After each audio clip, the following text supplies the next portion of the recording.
J'ai touché à tous les métiers du monde.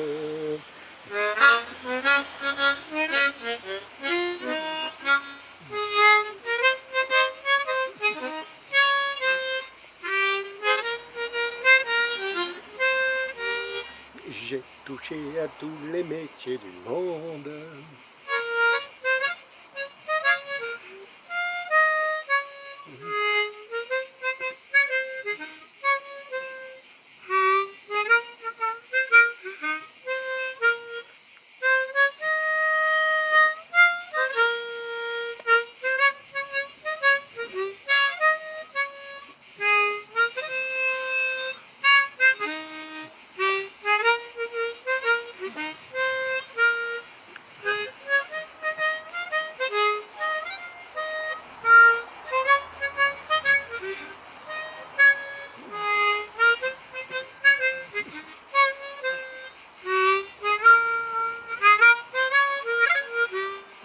J'ai touché à tous les métiers du monde.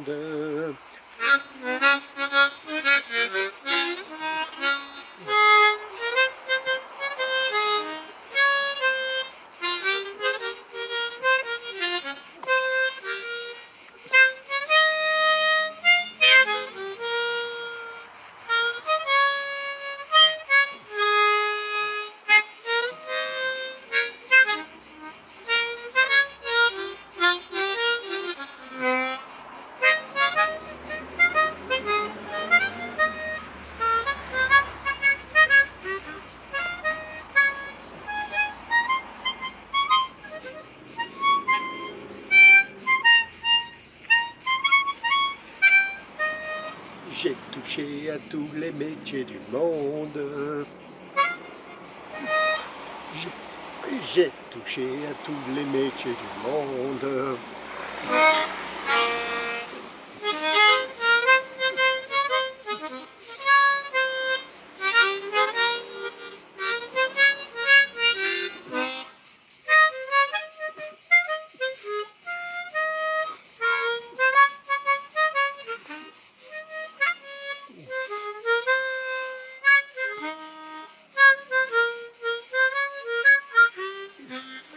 J'ai touché à tous les métiers du monde.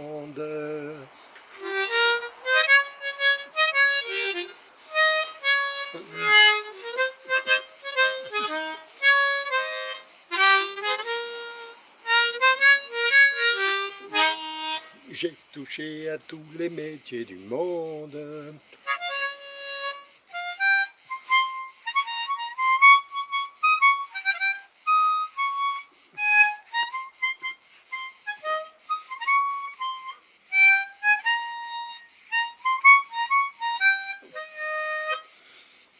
Bonsoir messieurs, dames. Alors ce soir je vais faire spécialement un cours d'improvisation sur la méthode que j'emploie pour enseigner l'art dramatique dans les écoles. Alors tout part vraiment de l'improvisation, c'est-à-dire que rien n'est préparé à l'avance, mais tout est déjà structuré. C'est-à-dire que on s'avance pour exprimer quelque chose d'intéressant.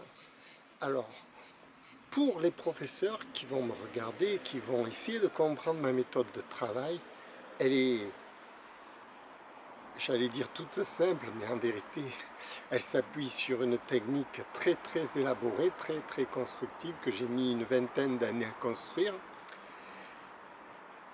Et on arrive à un résultat étonnant, c'est-à-dire que le résultat final, c'est de pouvoir inculquer à la société des élèves la bonne humeur et la culture qui va de pair avec un développement personnel. Et par là même, générer une espèce de vague de bonheur qui peut se répandre à toute l'école, à toutes les familles, et ensuite à toute la ville. Vous voyez, ça va très loin ce système-là. J'estime que la culture va prendre de plus en plus d'importance dans notre société et que c'est l'avenir de l'homme, de notre société en tout cas, de notre de notre pays.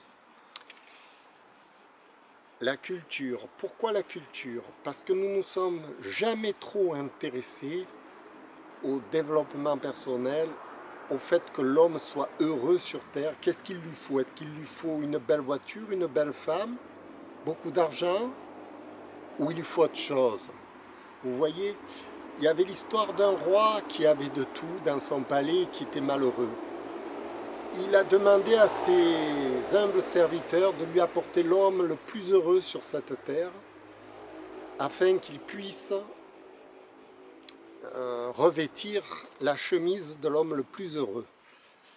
Alors les gens ont bien cherché de partout dans le village, dans les campagnes, où pouvait bien se trouver cet homme le plus heureux. Ils ont découvert un berger qui vivait au fond de la campagne, dans ces montagnes, avec ses moutons. Il jouait peut-être de l'harmonica.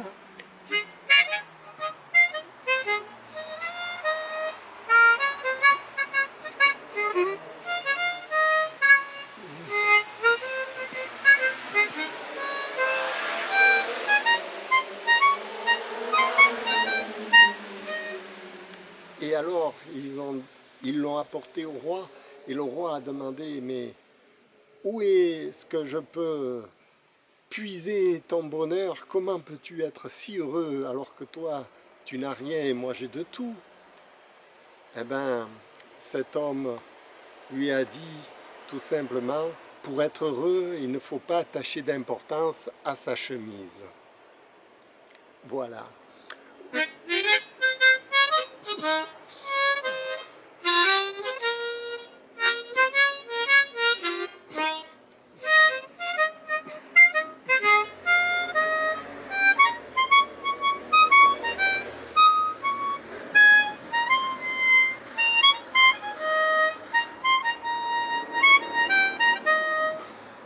Autrement dit, ce berger avait trouvé le bonheur dans une manière de vivre qui lui convenait parfaitement, sans avoir besoin de consommation à tout craint.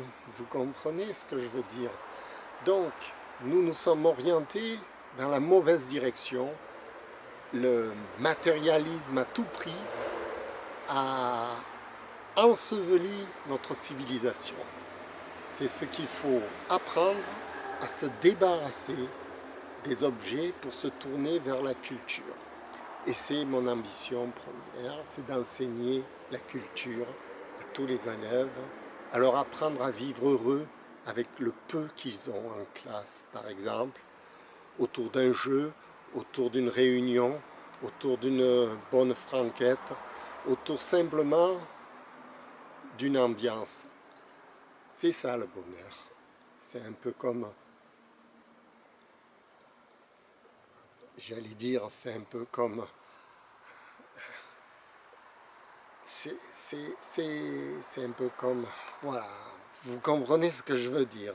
Il n'en suffit pas de plus pour être heureux sur la terre.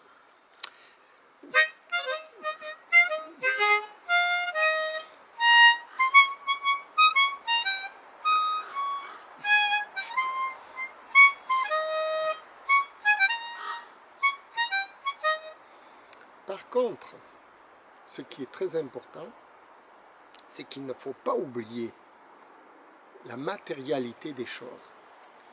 C'est-à-dire qu'il ne faut pas rejeter le monde matérialiste pour se réfugier dans une mystique détachée du monde. C'est pas tout à fait ça.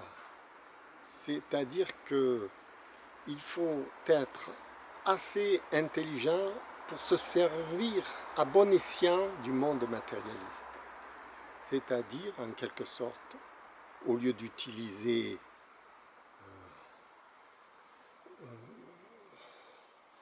au lieu d'avoir beaucoup de consommation inutile, faire le même travail avec peu. Parce que c'est ça, c'est l'économie des objets, un peu comme les Indiens lorsqu'ils allaient à la chasse, ils ne préservaient il préservait la nature, parce qu'ils faisaient l'économie de ce qu'ils possédaient, en pensant qu'ils le légueraient à leurs enfants. Vous voyez, c'est ça, apprendre à se servir de tout ce qu'on a, absolument de tout, sans en abuser, sans tomber dans la caricature de l'homme qui a des grosses poubelles devant chez lui, qui remplit, qui jette, qui achète et qui jette, et qui achète et qui jette. C'est la catastrophe, c'est la catastrophe. C'est un bonheur illusoire, toujours vouloir plus, dans des objets qui n'apportent rien en fait. Puisqu'il y a toujours mieux, vous voyez. Vous achetez un bateau, le lendemain vous vous dites, il y avait un bateau un peu mieux, et ainsi de suite, vous achetez l'autre bateau qui est un peu mieux, et le lendemain vous dites, mais ce bateau il est encore mieux que l'autre, etc. Et vous montez dans l'escalade de votre imaginaire, et vous dépensez comme ça, vous consommez, et la consommation conduit à la perte irrémédiable du monde. Voilà. C'est un peu apprendre à exploiter les richesses que nous avons au mieux de ce que nous pouvons en faire. Alors là, il y a les techniques très intéressantes. Cela s'appuie sur la méthodologie, l'intelligence. Par exemple, les industriels ont pris l'habitude de fabriquer des appareils qui s'autodétruisent tout seuls au bout de 7 ou 8 ans. Bien ça n'existera plus. Il faudra faire des appareils qui restent indéfiniment toute la vie d'un homme. Pourquoi changer de voiture, par exemple, tous les 10 ans ou tous les 20 ans? C'est absurde. On peut très bien vivre avec une voiture du siècle dernier. Elle fera très bien l'affaire. Chaque objet, chaque chose n'est plus un consommable jeté, est un consommable utilitaire. Car si on n'en a pas besoin d'aller si vite, si on n'a pas besoin, pourquoi se développer dans des choses où on n'en a pas besoin? Vous voyez, c'est un peu comme si on décidait d'aller sur la Lune ou sur Mars, et si on n'en a pas besoin d'aller si loin pour être heureux, finalement. Voilà. C'est apprendre à utiliser le monde. Alors il faut être évidemment très scientifique, très fort, pour tirer la quintessence du monde qui nous entoure. C'est ce qu'on apprend en culture, c'est ça la culture de l'homme, c'est tirer le meilleur de ce qui lui appartient, pour pouvoir vivre heureux, parce qu'un homme heureux, c'est quelqu'un qui n'a plus besoin, qui n'est pas en déficit. Voilà. C'est ce que je voulais dire. Je pense que j'en ai dit assez pour ce soir. Alors, je termine par cette petite mélodie.